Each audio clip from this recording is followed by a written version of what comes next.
اس پاروں امت جڑی سی اور روئی چیخی چلائی.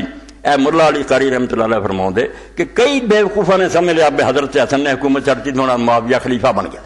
نہ کوئی کرنے والی گل کرو. رسولاں دے ملوکیت دا دور شروع ہونا 132 صفحہ اور کتاب مرقات المفاتیح جلد 10 تو فرماؤں دے ہے کہ یہ گلاں جڑیاں نا کہ حضرت حسن نے حکومت چڑھی جو ہن خلیفہ ہے کوئی چیز نہیں, بالکل ایسی نہیں گلاں صحیح ہے. یہ کہ اس تو بعد بھی وہ ملوک سے بادشاہ کوئی اسلامی حکومت نہیں, نہ یہ دین نہ کوئی تعلق.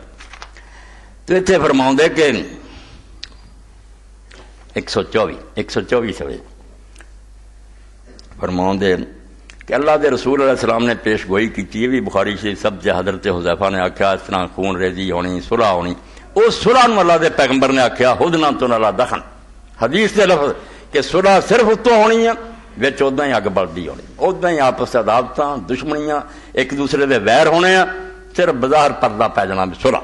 ادھر پھر ملا علی رحمۃ اللہ علیہ فرماؤں دے یکون اشارہ علی صلح الحسن مع معاویہ و تفدید الملک لہ و استقرار امارت لہ کہ جڑا آپ نے دسیا ہوئی ہے کہ وہ صلح بظاہری صلح ورنہ ہے سارا کچھ ہوتا ہی شرارت. وَبِ يَظْهَرُ أَنَّ مُعَاوِيَةَ بِصُلْحِ الْحَسَنِ لَمْ يَصِرْ خَلِيفَةً خلاف لمن توہم خلاف ذلك واللہ تعالی. 124 فرماؤں دے تو صاف پتہ چل گیا کہ اس صلح نو کوئی بہانہ نہ بناوے کہ علی حسن نے صلح کر رہی سے مہر لگ گئی کہ معاویہ دی حکومت ٹھیک ہے, یہ معاویہ خلیفہ نہیں بنیا. جڑے لوگ دے الٹ سمجھے سب جھوٹے. اس صلح کوئی جواز نہیں. رسولہ نے کافرانہ صلح کی چیز کافر سچے ہوگا, وہ صرف اپنی صلح پسندی اور اسلام امن چاہتا.